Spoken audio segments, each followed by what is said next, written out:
Today we're going to talk about scratches on your car, and I wanted to start off by talking about the paint finish on your car.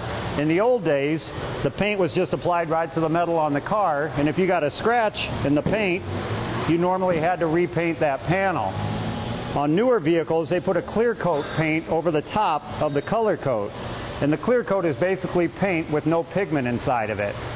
Now that clear coat is very tough, and if you get a little scratch in the clear coat, many times you can buff that scratch out without having to repaint the entire panel. Here's a quick way to tell how bad your scratch is and what it might take to fix it.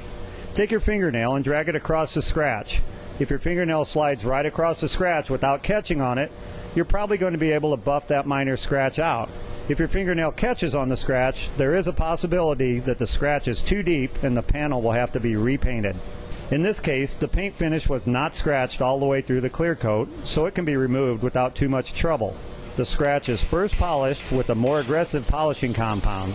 As the scratch starts to disappear, the tech follows up with a finishing glaze until the scratch is completely gone. You can remove some light scratches on your own, and there are a lot of do-it-yourself products out there for you to use. Without having a buffer like the pros use, it will require some elbow grease to do the job. But the end result should be worth all of the work. One of the main ways to keep your vehicle looking good is to avoid scratches in the first place. I've got my wife's vehicle here along with my son Mark, and we're going to show you one of the most common ways that they get scratched up when they're dirty. Somebody will come along and write "wash me" in the paint, and what that does is actually grinds all of that dirt into the paint finish, and we end up with scratches all over the side of the vehicle. Hey Dad, does Mom know you're doing this to her car?